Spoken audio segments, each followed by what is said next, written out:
Hello guys, मैं doctor दीपक कांजना और आज हमारे साथ हैं डॉक्टर श्रवण पटेल, जिन्होंने अभी रिसेंटली एफएमजी एग्जाम पास किया है।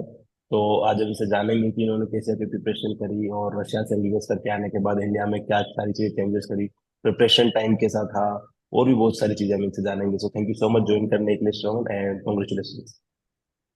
Thank you so much, sir. तो My name,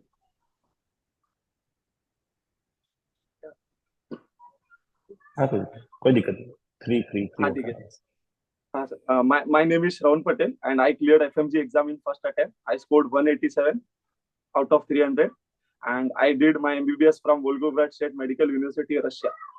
ओके, तो आपने कॉलेज में कब से पढ़ाई वगैरह चालू कर दी थी? क्या चिंता कॉलेज में? Uh, सर कॉलेज में तो आपको पता ही है, सबका फॉरेन मेडिकल इंस्टीट्यूट का सब पढ़ाई तो उनके पैटर्न के अकॉर्डिंग होता है. वो रोज का पोर्शन मिलेगा और जाके आंसर करना होता है, बट वो डिफरेंट स्टोरी है. मुझे पता था कि एफएमजी का एग्जाम देना रहता है, तो एफएमजी का एग्जाम गाइडेंस यूट्यूब से सब देख सुना था, लेकिन प्रिपरेशन एक स्टार्ट करना था. लेकिन स्टार्ट फिर मैंने किया फिफ्थ ईयर में. फिफ्थ ईयर जैसे ही मेरा स्टार्ट हुआ, मैंने एक प्लेटफॉर्म ऐप सब्सक्राइब किया, और फिर 2 इयर्स का, और उसके बाद मैंने अपना प्रिपरेशन शुरू किया. But then to app subscribe होने के बाद भी लाइक उतना नहीं था, लाइक 2 आवर्स 3 आवर्स ऐसा ऐसे चल रहा था प्रिपरेशन. ओके, बट तो फिफ्थ ईयर में स्टार्ट कर दिया था 2 ईयर से. तो जब पढ़ाई लास्ट में जब आप आए थे इंडिया, उससे पहले पहले आपके कितने सब्जेक्ट हो गए थे कॉलेज में? सर मैंने एक्चुअली मुझे फार्मा बहुत पसंद था, तो I just started with pharma. And pharma का ऐसा था कि कॉलेज लाइफ पे भी जो उधर के टेक्स्ट बुक थे उससे भी पढ़ा था, और फिर प्लेटफॉर्म का भी एड ऑन हुआ सोर्स से. तो मेरा फार्मा स्ट्रांग हो गया, और मुझे मतलब एक ही था कि अगर फार्मा का मेरा माइंडसेट में ऐसा था कि अगर ड्रग्स अपने को याद है तो कोई भी सब्जेक्ट में हेल्प हो गई होगा ट्रीटमेंट. तो ये मेरा माइंडसेट था. तो मैंने फार्मा किया बहुत अच्छे से. और फिर मैंने रशिया इंडिया आने से पहले मैंने सर्जरी, ओबीजीवाई और पीएसएम, ये तीन मैंने किए. क्योंकि अकॉर्डिंग टू मी, या फिर और जितने भी टीचर से गाइडेंस मिला है, सबने यही बोला है कि जो स्ट्रॉन्ग पिलर्स होते हैं एग्जाम क्रैक करने के, यही तीन सब्जेक्ट है और एक फार्मा.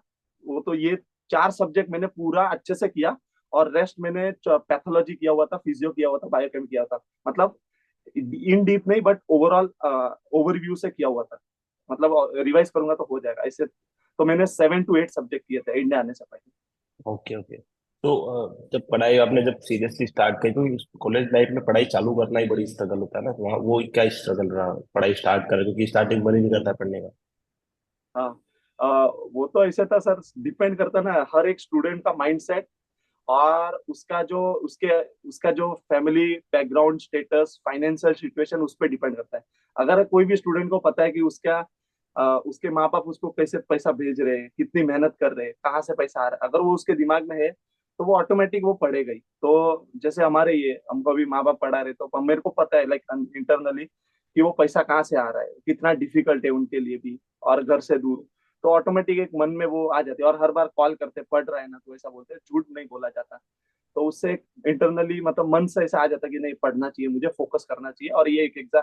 और मैंने वही टाइम पे फिफ्थ ईयर में ही ठान लिया था कि मुझे ये एग्जाम कुछ भी हो जाए फर्स्ट अटेम्प्ट में निकालना है. मतलब मैंने माइंडसेट मेरा वैसा हो गया था, मैंने भले कुछ भी हो जाए, कितना भी पढ़ना पड़े. ओके, बिल्कुल बिल्कुल। तो जब फिर आप वहां से डिग्री लेके जब फिर इंडिया आए, तो इंडिया के फिर क्या चेंजेस वगैरह करे आपने, क्या किया फिर?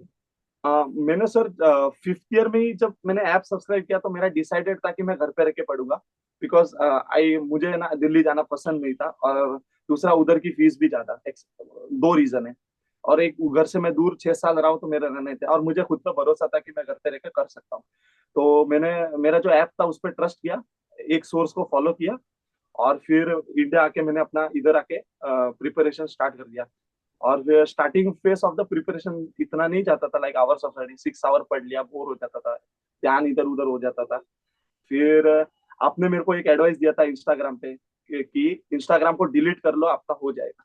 तो from next day I just deleted, social media delete कर इंस्टाग्राम दिया. पे एडवाइस दिया था कि इंस्टाग्राम डिलीट कर हाँ दो। आप सर, मतलब क्योंकि आप और हम कांटेक्ट तो इंस्टाग्राम पे ही हुआ था सर, हाँ, तो इस सोर्स ने, तो तभी आपने मुझे एडवाइस दिया था सर. तो सोशल मीडिया क्यूट करना हेल्पफुल रहा? बहुत सर, बट मैं ये बोलूंगा कि सोशल मीडिया मैंने ट्वीट किया और नहीं भी किया, कि लाइक 1 महीने तक इंस्टाग्राम डिलीट था. घर पे नेट और वाईफाई बहुत है, तो समटाइम कोई न्यूज या मैं मिस ना कर जाए, इसलिए मैं इंस्टॉल करता था. और बहुत सारे टीचर के पेजेस फॉलो है, तो मैं रात को 11 बजे इंस्टॉल करता था, देख लेता था कोई एग्जाम से रिलेटेड कोई इन्फॉर्मेशन या मैं मिस नहीं कर रहा हूँ। वो देखते ही 11:30 बजे, आधे घंटे बाद मैं डिलीट करके सो जाता था। ओके, मतलब पर उसमें इसको भी आप मैंने सिर्फ एक टीचर्स और, वगैरह देखते थे ना, वो पे आप वीडियोस वगैरह नहीं, वहाँ रील वही वगैरह देख मतलब रहे थे? मेरे को उन, वो जो भी उनका जो लाइक न्यूज मतलब as a exam point of view कोई डेट या मैं कुछ मिस नहीं कर रहा हूँ, क्योंकि कभी कभी क्या होता है फ्रेंड्स भी भूल जाते हैं, स्टडी में बिजी होते हैं। तो बस वही हम्म। एक रीजन था कि मैं उसको इंस्टॉल करता था अनइंस्टॉल, लेकिन वो लाइक डिफरेंट ज्यादा था, 1 मंथ 25 डेज ऐसे था। अच्छा, 25 डेज और में टॉप जाके एक बार आप खोलते थे? एक बार ओपन करा उसको, वो हाँ, वही इतना था तो कि आधे चलता घंटे में है, मैं इतना तो चलता है, मतलब अगर आप, अनइंस्टॉल अगर कर आप देता सोशल। था। और सिर्फ व्हाट्सएप और टेलीग्राम, क्योंकि टेलीग्राम पे एफएमजी हम्म। एमसीक्यू बहुत आते हैं। हाँ, नहीं, वो ये बिल्कुल दो सही था है कि सर। तो कोई भी ऐसा नहीं कर पाता कि वो पूरा ही बंद कर देगा। जब मेरे मेरे टाइम पे बंद किया था तो महीने में एक बार तो खोलने का मन कर ही जाता है। मेरे को एक तो कोई फियर दिक्कत ऑफ नहीं है। इंफॉर्मेशन था सर, कुछ मैं कुछ मिस ना कर जाऊँ, एग्जाम का हाँ, कोई डेट या फॉर्म सही या बात फिर है, कुछ सही बात ऐसी है। Important information. तो ऐसा उसमें क्योंकि कोई मैं घर पे एक महीने में अगर करो तो उसमें कोई इशू भी नहीं है। हाँ वही। सही बात है वो चीज़ तो क्या इंडिया आने के बाद से जब आपने स्टार्ट करी तो बिल्कुल कम कम कम टाइम, 4 4 5 5 घंटे का जब स्टार्टिंग में टाइम होता था, तो उसको फिर कैसे धीरे धीरे आपने बढ़ाया और सेल्फ सर मोटिवेट कैसे रहे?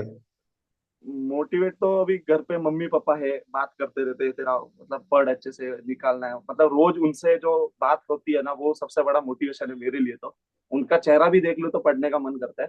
बट देन टू, आप अगर मैं सोचूंगा कि मैं स्टार्टिंग से 10 घंटा जाऊं, नहीं जा पाऊंगा, या तो फिर मैं अगले दिन एग्जॉस्ट हो जाऊंगा और नहीं हो पाऊंगा। तो मेरा लाइक सिक्स सिक्स घंटा में पढ़ लेता था, 7 घंटा, और 2 आवर एमसीक्यू करता था। तो स्टार्टिंग का फेज ये था, फिर उसको मैंने इंक्रीज किया, 10 आवर स्टडीज, 2 आवर एमसीक्यू, फिर ऐसे 10 11 आवर स्टडीज, और फिर 2 3 आवर एमसीक्यू। तो अराउंड मैंने 14 आवर को टच करता था फिर, लाइक एंड के 3 मंथ्स में प्रिपरेशन।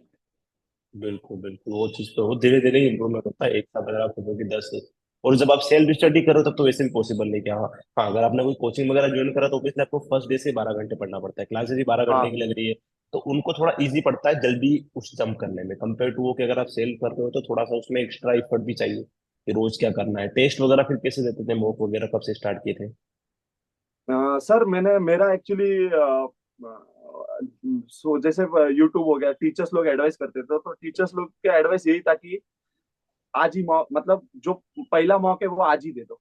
उससे हम्म। मतलब मॉक का कोई सही टाइम नहीं होता, तुम आज ही दे दो, तुमने कुछ नहीं पढ़ा है तो भी आज दे दो, तुमको पता चल जाएगा। तो मैंने रशिया में 5th ईयर में मैं रशिया में मेरा 6th ईयर में आया था, तब मैंने फर्स्ट मॉक दिया था। 6th ईयर मेरा स्टार्ट हुआ था, तो मैंने उसमें स्कोर किया था आई थिंक 96, फर्स्ट मॉक में ओके, आउट ऑफ थ्री ठीक है, हंड्रेड और ठीक है। फिर मैंने 2 मंथ बाद मॉक दिया तो 116 स्कोर किया था। तो उससे फिर मुझे आइडिया आ गया था कि मुझे अभी और अच्छा मेहनत करना है और मेरा हो सकता है फर्स्ट अटेम्प्ट में, क्योंकि मेरा मतलब हम्म। समझ में आ रहा था, उससे बहुत फायदा हुआ। मैं एग्जॉस्ट भी हो चुका था। टू 180 क्वेश्चन के बाद तो मैंने 100 क्वेश्चन तो ऐसे ही टिक किया था उसमें, कि ओके, अभी ओके। बस हो जाए ऐसा हुआ था तब। सही बात। तो फिर इंडिया आने के बाद मूव कब से स्टार्ट करें? कितना इंडिया कितना आने के टाइम बाद देते सर थे? मैंने प्रॉपर शेड्यूल बनाया। जैसे आप बोलते थे पहले, आपके आपका जो मैंने वीडियो देखा था 45 मिनट्स का, उसमें आपने बोला था पहले आप प्लानिंग में 5 घंटा वेस्ट हो जाए लेकिन आपको वो फायदा देगा। आपने ये कहा था, मैंने ये 2 साल पहले देखा, मुझे सब लाइनें याद है सर, क्योंकि ये एक एक छप चुका था मेरे दिमाग में, लाइक क्योंकि बहुत इंपॉर्टेंट वर्ड्स है। तो मैंने आते ही पहले प्लान बनाया, और हर हर 20 या 25 डेज में एक मॉक रखा स्टार्टिंग के प्रिपरेशन में। फिर उसको कम किया, हर 15 डेज में मॉक रखा। फिर कम किया, हर 10 डेज में मॉक रखा एंड प्रिपरेशन में। तो मैंने हम्म। टोटल मॉक 20+ मॉक देके गया था एग्जाम को। ओके, ओके, तो सबसे हाईएस्ट क्या था उसमें? Highest score sir I scored 240। 240? और ओके, ओके। 240 एग्जाम, मतलब और वो इंडिया थोड़ा इजी था, वो इजी था और सर। और एवरेज एवरेज रहता था 190 टू 210 के बीच में स्कोर। ओके, ओके, और सबसे कम कितना रहा इंडिया आने के बाद? इंडिया आने के बाद सर लोएस्ट था मेरा 144। 140? वन तो इंडिया आने के 140 जब के तो, हाँ इंडिया आने के 140 बाद ऐसे प्लस ही था। कितने इंडिया आने के बाद ऐसे कितने सब्जेक्ट थे जो आपने फिर से उनके वीडियोस वगैरह नहीं देखे, फिर जो आपने कर लेते उन्हीं के नोट्स रिवाइज करें? सर मेरा प्लानिंग डिफरेंट था। मैं जब रशिया में जो मैंने मेन सब्जेक्ट किए थे ना, सर्जरी ओबीजीआर पीएसएम, तो मैंने पढ़ लिए थे। फिर मैंने एक और प्लान किया था कि मुझे इंडिया का फ्लाइट पकड़ने से पहले उन सबको एक बार रिवाइज करना है, भले मैं उनको 2 2 दिन दूं, पहले मैं फटाफट देखूं, लेकिन एक बार मुझे उनको देखना है ताकि मैं उधर मिस ना करूँ। तो वो थोड़े मेरे उस पे कंट्रोल था, मेन सब्जेक्ट्स पे, सर्जरी, ओबीजी का, पीएसएम पे। इंडिया आते ही मैंने सबसे पहले ऑफ्था ईएनटी पकड़ लिया, क्योंकि ये सब लोग बोलते हैं स्कोरिंग है और एक बार हो जाए तो अच्छा है। उसके बाद मैंने सारे शॉर्ट शॉर्ट सब्जेक्ट पढ़े। शॉर्ट सब्जेक्ट में मैंने कैसे किया कि कुछ नोट्स होते जब वो ऑर्डर करते, तो मैंने रैपिड रिवीजन लगाया, लेकिन मेन नोट्स थे। रैपिड रिवीजन का सुनता था और मार्क कर देता था मेन नोट्स में। कुछ अगर रैपिड रिवीजन मिस हो रहा है तो मेन नोट्स में ऑलरेडी था, तो वो मैं ऑलरेडी मार्क कर देता था। तो मैंने फॉरेंसिक हो गया, साइकेट्री हो गया, अपना डर्मा हो गया, और एनेस्थेसिया हो गया, ये सारे 5-6 शॉर्ट सब्जेक्ट रैपिड रिवीजन से किए, बट मेन नोट्स। तो ये क्या हो, मेरा सिलेबस पूरा कवर हुआ, और ये उसमें मेरा एमसीक्यू सॉल्विंग में भी बहुत हेल्प किया। तो मेरा ऐसा लगा कि मुझे ये सब्जेक्ट मैंने कवर कर चुके हैं, अच्छा हाथ बैठ गया। बिल्कुल बिल्कुल। तो ऐसा मतलब प्रिपरेशन जब हम करते हैं, ऐसा फेज भी आता है ना जब बिल्कुल पढ़ने का मन नहीं करता, कुछ कुछ दिन ऐसे होते हैं। मेरा का ऐसा स्टेज आया था सर, और लिटरली मैंने 3 दिन पढ़ाई नहीं की थी उस दिन।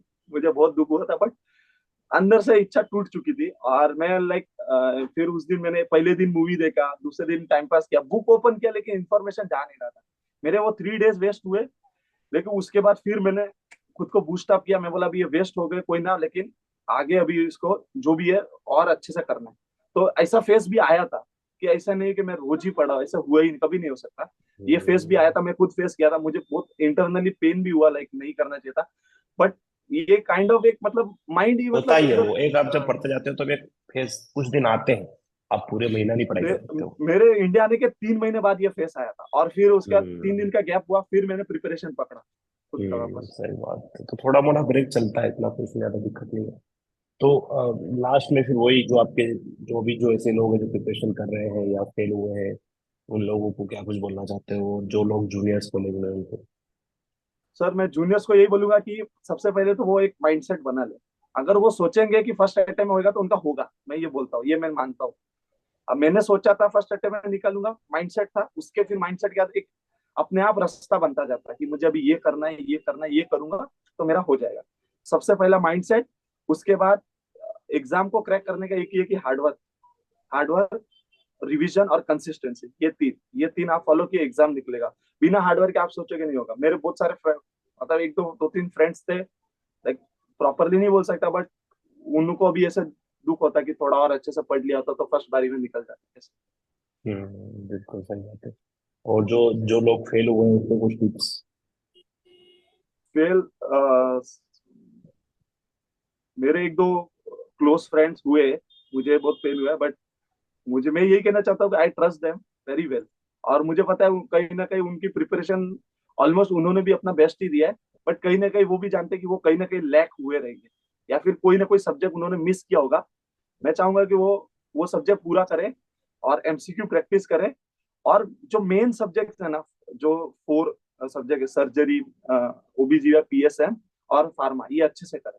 ये जिसने मास्टर कर लिया इसमें, इनको सबको मैंने सोचा था मैं टारगेट करूंगा 85% अबव। तो इसमें जिसने अच्छा टारगेट कर लिया हो जाता है। क्योंकि मेडिसिन तो सबको पता है बहुत वास्ट सब्जेक्ट है, कोई कंट्रोल नहीं कर सकता।